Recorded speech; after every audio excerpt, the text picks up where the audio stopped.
Sehingga ya pernah kita sangat menyesal karena kita melakukan perang salib. Di dalam Nusra Etate kan sangat jelas. Jadi apa? Kalau di dalam medis kesehatan mungkin saya pernah dengar juga, misalnya karena kecelakaan terus dari otaknya istilahnya tidak lagi bekerja, dia hanya tergantung pada mesin untuk hidup.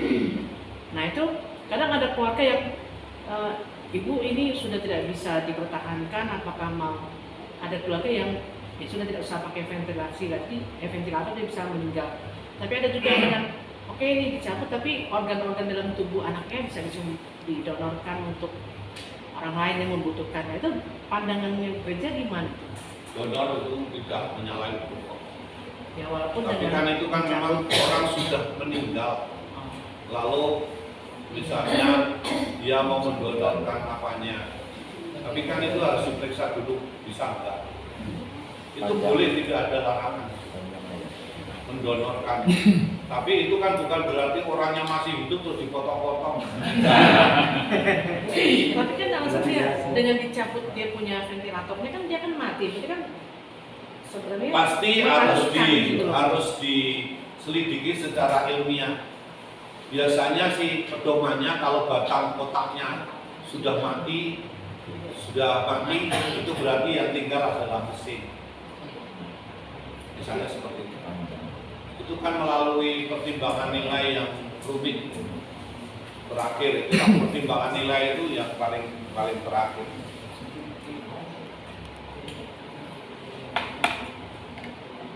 Ada lagi.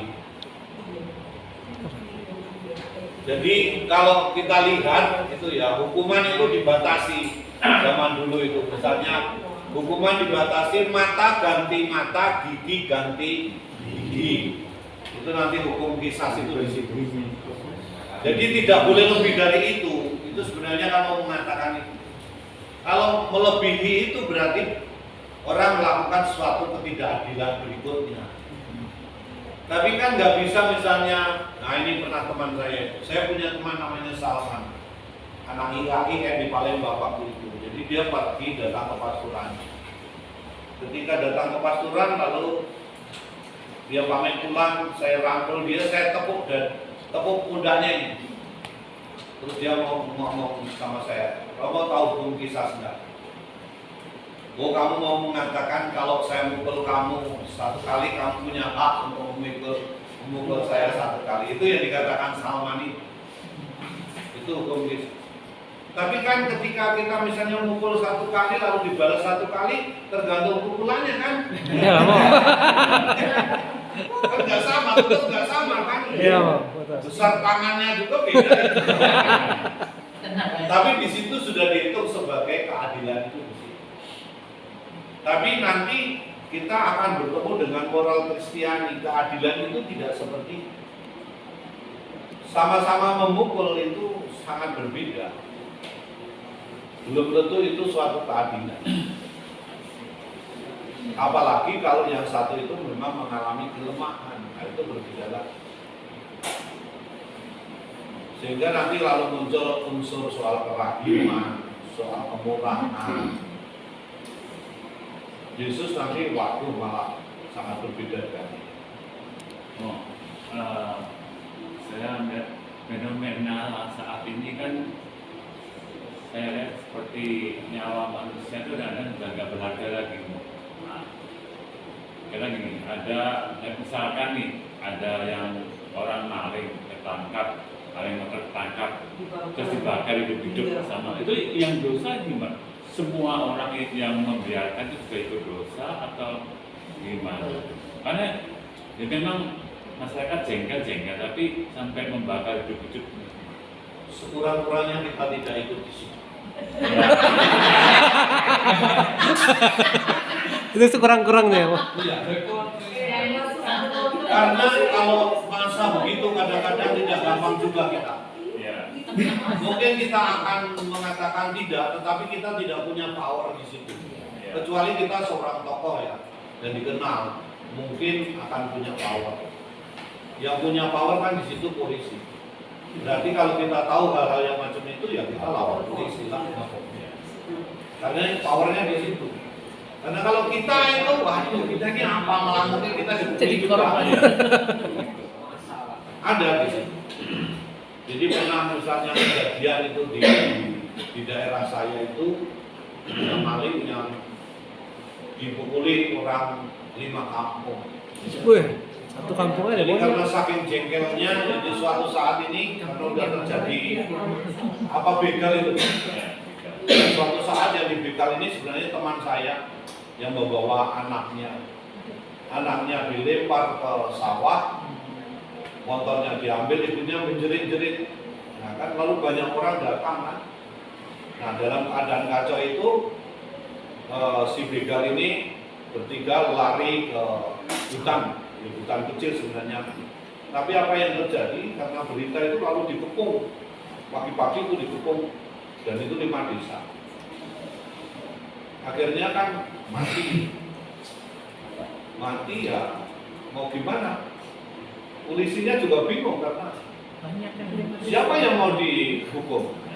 Nggak ada.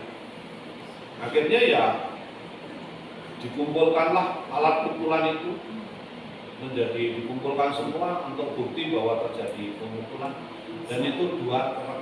Itu alat pukulnya itu kayu-kayunya itu dikumpulkan 2 di kantor polisi. Tapi Romo yang di situ, Romo yang di Tugumulyo itu pada waktu itu mengambil keputusan anak-anak yang Katolik yang ikut mukul itu lalu kemudian diekskomunikasi. Jadi tidak boleh komunik sekian waktu karena ikut ambil bagian di dalam pemukulan. Itu hukum yang paling menghargai hak asasi manusia.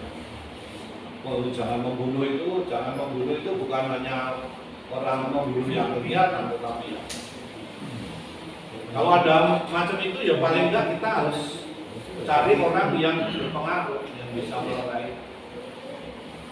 Tapi sepura-puranya kita tidak ikut ambil bagian di situ.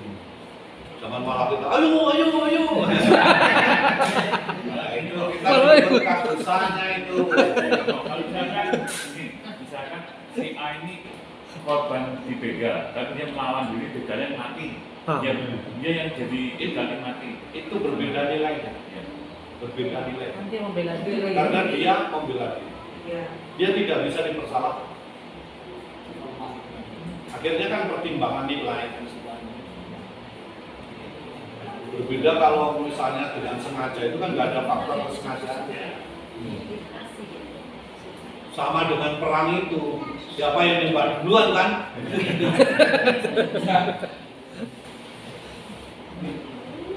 Romo, kalau aborsi itu Romo, hukumannya ekskomunikasi juga. Ya. Itu aborsi itu adalah hukumannya langsung jatuh tanpa diberitakan pun itu. Letitsia itu berarti kan langsung pokoknya pada waktu itu terjadi, disitulah orang sudah berdosa. Meskipun nggak diberitakan kepada Romo dalam pengakuan, dia sudah dosa secara objektif. Di dalam KUHP juga di situ dikatakan bahwa orang yang terlibat berkaitan dengan pengguguran itu juga kena semua.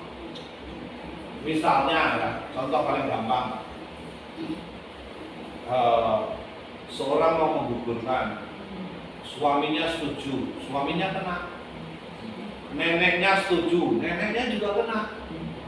Lalu kemudian dokternya, terus orang yang menunjukkan jalan, itu kena semua.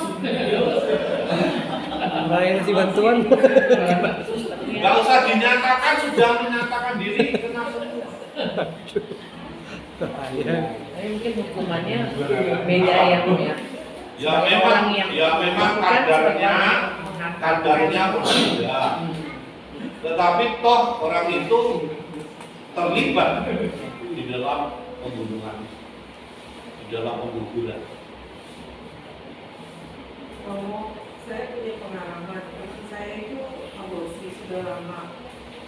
sebelum dia melakukan itu, dia bilang dia ditawari dokter karena dia waktu itu usia udah hampir 40. Dia cerita sama saya, katanya gimana ya, suamiku kan ada diabetesnya, terus anak ini lahir di usia kami yang sudah tua, gimana, jadi nggak mau nambah deh, pokoknya mau digugurkan aja. Kalau nggak salah umur anaknya sekitar sebelum 4 bulan, hampir 4 bulan, kandungan.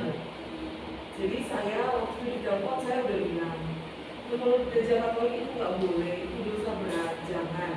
Dengan itu, saya udah bilang jangan.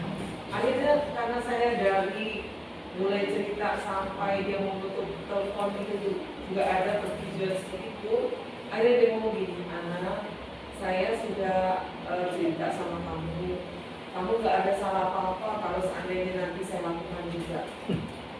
Maksudnya kan saya bilang, saya tahu sesuatu itu salah, saya harus nyampaikan karena itu memang salah, nggak boleh gitu. Apalagi saya idealkan, saya itu salah. Nggak setuju. Terus saya lanjutkan dia, kan ternyata seminggu kemudian dia telepon saya. 3 hari yang lalu saya sudah diaborsi. Kaget saya. Ada dokter yang mau ya, saya bilang gitu.